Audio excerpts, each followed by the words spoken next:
Alright, welcome ladies and gentlemen, welcome to the video.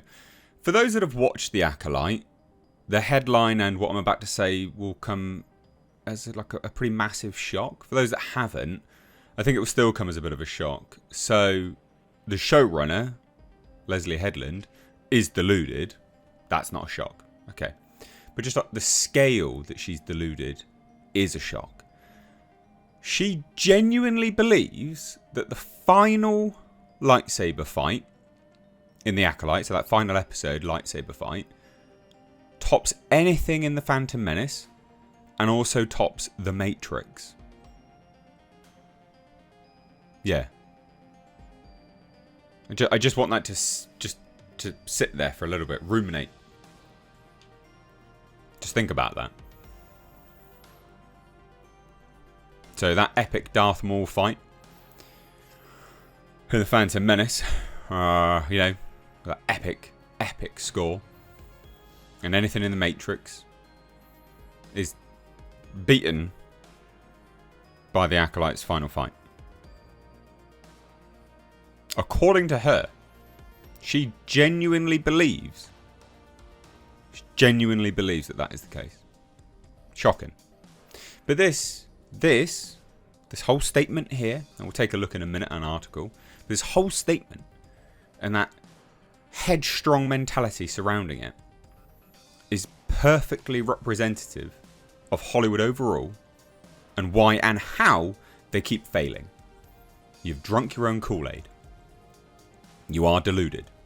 Because remember, she said before this came out, during the early episodes, this is the most important piece of art she has ever created. Alright then. So we'll take a look. Hit subscribe if you're new here, guys. Do turn those bell notifications on.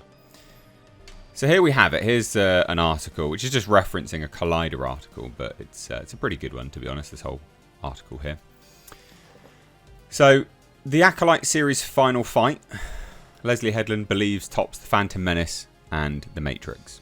I don't know how she could possibly think that is the case, but she does. And she literally says it. So, yeah. It's not me just being, I don't know, clickbaity or twisting anything. She genuinely says this. So, in the opinion of showrunner Leslie Headland, the Acolyte's final fight scene is not only on the same level as, but outright better than those that respectively punctuated Star Wars Episode 1, The Phantom Menace, and The Matrix. So, taking place between the Sith Khmer and the Jedi Master Soul, the clash in question sees the two Force users going all out in a life-or-death duel, fueled by their respective romantic and parental feelings for Osha, their battleground, the Brendok ruins that once played host to the series' resident space witch coven, those space lesbos. The witch lesbos. So featuring lightsaber throws and anime-inspired dashes, while not the best fight ever put to film, it is admittedly one of the better ones seen throughout The Acolyte. Which is true. The article's not wrong. It is one of the better ones. But that's a sea of shit. So having something better in a sea of shit is not exactly great. You know. I mean, it's the best of a bad bunch. I applaud thee. Ridiculous. But anyway, however, according to Headland, Khmer and Soul's showdown is not just one of the best fights of the series, but of Hollywood overall.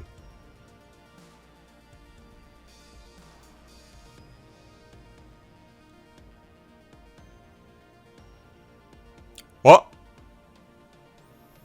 Speaking to her creative process in bringing this scene to life, Headland told Collider's Maggie Lovett, quote, second unit director Chris Cohen and I, we were shooting for immortality. We were like, we are effing going for it. We want to top Duel of the Fates from The Phantom Menace. We want to top the train station in The Matrix. We will settle for nothing less. Here's where she says it. I will leave it up to the viewer as to whether or not we achieved that. But in my heart of hearts, I was like, we achieved that as far as I'm concerned.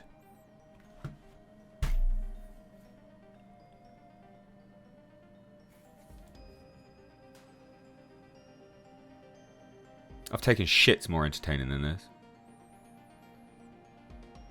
Seriously. What on earth, man?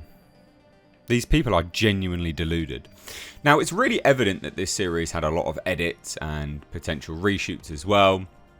They were shooting it for quite a while, to be honest. It is a long time in the making. I wonder if it's been hacked up. I mean, look, the story's garbage. I'm not trying to make excuses for it. But I do wonder if some of it's been hacked up in the edit bay. And maybe it would have landed a bit different if it hadn't. But I mean, she is talking about the final product, so probably not. I guess I'm trying to give her the benefit of the doubt, which I probably shouldn't do because she's disgusting, but never mind. So interestingly, it seems Headland's decision to make Khmer vs. Soul her magnum opus came rather late in the Acolyte's production timeline, as earlier in the interview the showrunner revealed that the Sith originally played no parts in the series finale. Fantastic. What a dumbass.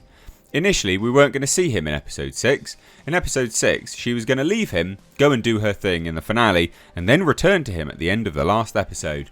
I saw Manny Jacinto's screen test in the helmet, and in his cloak I saw him learning his fight choreography, and I thought, there will be riots in the streets if I do not end the show with him versus Soul. That was clear. Are you, what? Yes, all 12 fans will be rioting. So I rewrote the ending of the show for Manny. Manny Jacinto and Lee Jung-jae arguably, were good. Like, they are the best parts of the show. But my God, what is wrong with you? So notably, Headland is not the first member of the Acolyte's cast and crew to make mention of the series' particular intention to present viewers with a more iconic battle than the one that closed out the Star Wars prequels. So speaking with Entertainment Weekly in April, Jackie Lon actress Daphne Keane revealed, that was a very frequent conversation we had. It was very much, we want to top the Darth Maul fight, the most iconic fight, I think, in the Star Wars cinematic universe. It's such an amazing fight, and we were all so excited about the saber fights. There's such a skill and a craft to it that it feels so OG Star Wars and feels so impressive when you see it as a viewer. So, what are you... Seriously? I can't believe this. Literally, better than the Matrix train station fight, better than the Phantom Menace Duel of Fates.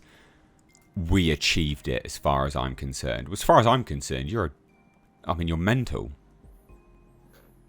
How bizarre. But again, it's that delusion, isn't it, right? This is something which is rife in all of Hollywood at this point. It is just utter delusion. Delusions of grandeur.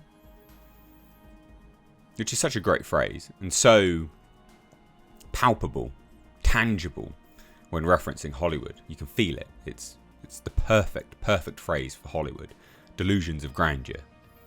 Anyway, what do you guys think? I mean, it doesn't, obviously. I'm not trying to preach to you guys. Clearly, it doesn't top any of that. Again, I've taken poops more entertaining than this. So, what do you guys think? I'd love to hear your thoughts. Let me know down below. If you like what I do, please do support me further via my Patreon, which is, again, more entertaining than the Acolyte. That's linked down below as well. Cheers, guys. Take care. Bye-bye now.